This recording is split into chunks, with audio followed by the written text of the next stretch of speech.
We're back with another reflection on the Daily Vedantic. Still using the temporary camera setup with the iPhone while we still unpack here at the new place. But today's episode is on a question from the online community, from an Instagram DM, and anybody can shoot us a question on the Daily Vedantic on Instagram. If you just search for it, there's underscores in between the and daily. So the Daily Vedantic with 2 underscores in between. And I think it comes up even if you just type in the Daily Vedantic. Melissa M asks, how should we view detachment when it comes to a spouse, a loved one, or a child? This is such a great question because this topic of detachment and attachment is so often misinterpreted.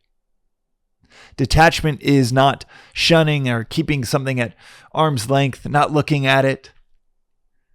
Talk to the hand to a child or a loved one. That is not what detachment is. This philosophy does emphasize that our suffering comes from attachment. The Buddha, his 4 noble truths. First one is life is unsatisfactory, or is often translated as life is suffering.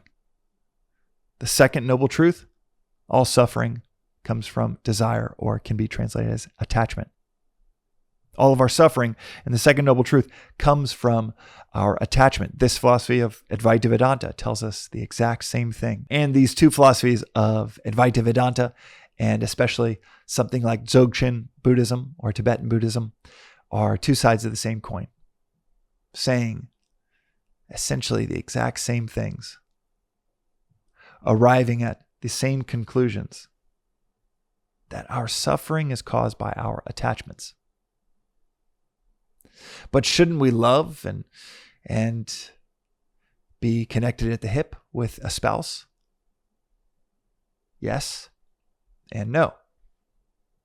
Love is not attachment. Attachment is love with selfishness. Detachment is love minus selfishness. Love is not attachment. In the same way that 3 is not 15.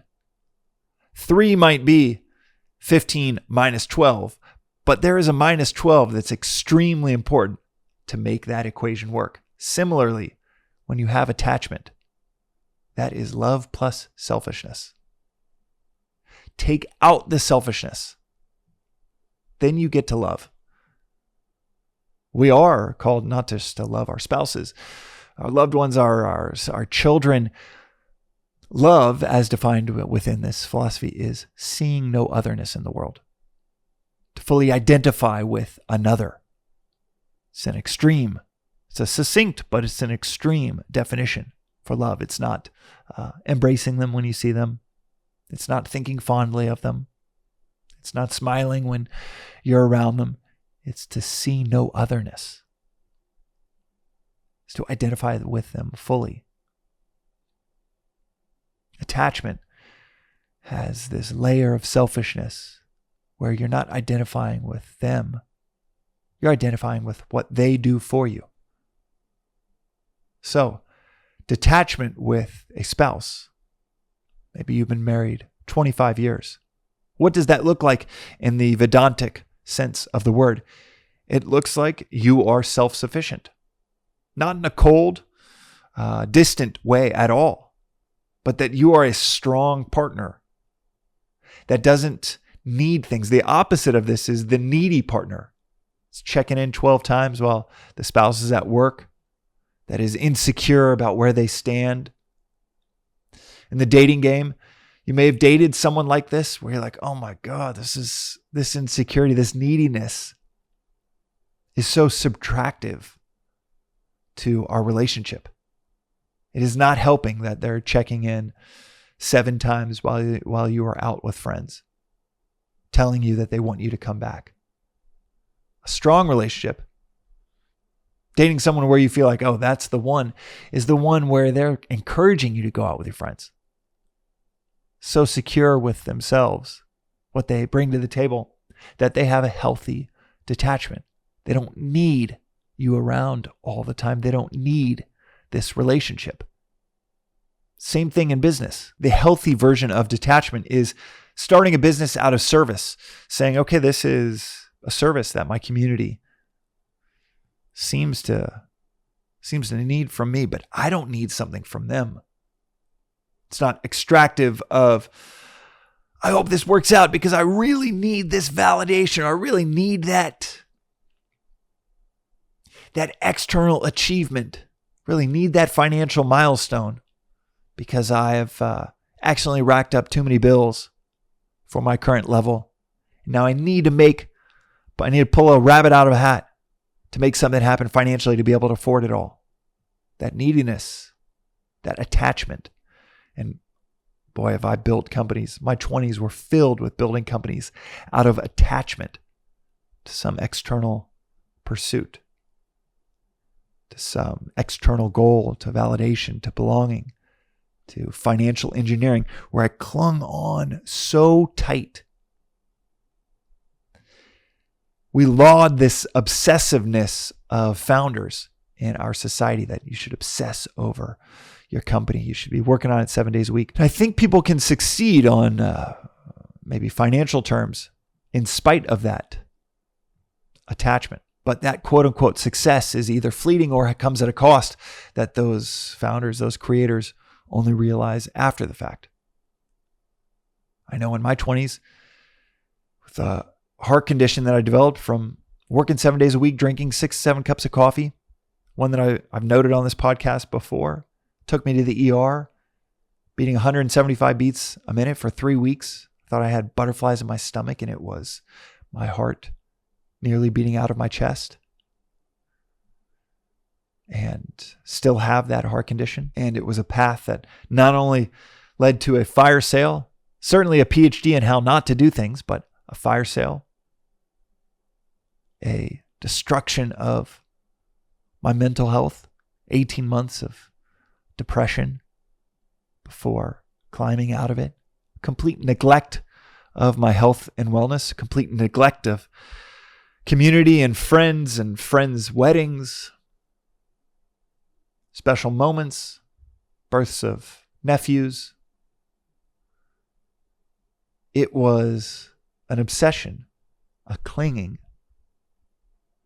and like rolling down a river trying to cling to a branch instead of the Taoist example of the ball that rolls down the river nearly untouched by any of the rocks because it's rolling, flowing with the current. Instead, we try to grab so tight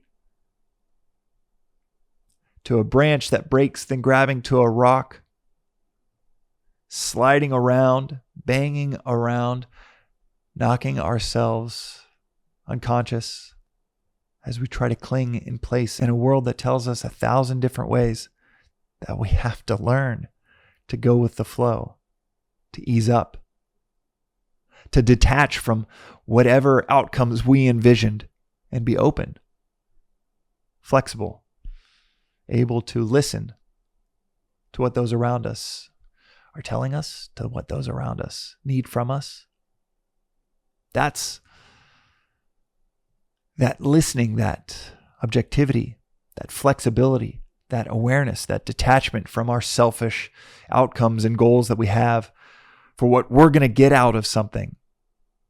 The detachment from those things. The detachment from seeing other people as instruments for what we want. That's love. The self-sufficiency, the friend, the family member that is so useful, wise, well-seated, confident, secure, self-sufficient, not needy. That's the most valuable family member we all have. It's the most valuable community member we have. Not the one attached at the hip to other people, attached to trends, attached to fears, attached to outcomes,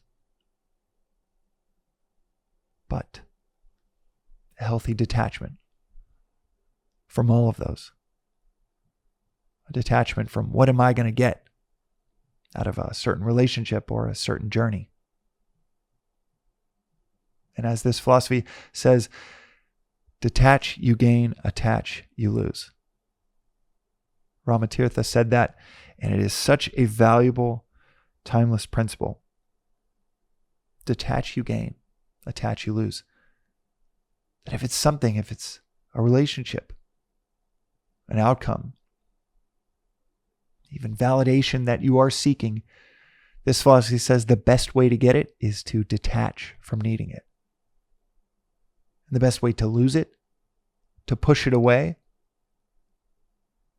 is to attach ourselves to it, to cling so tightly, so fearfully, that we actually push it away. For your spouse, for your loved one, for your child, Melissa, it is a nuanced approach to this topic of detachment and attachment.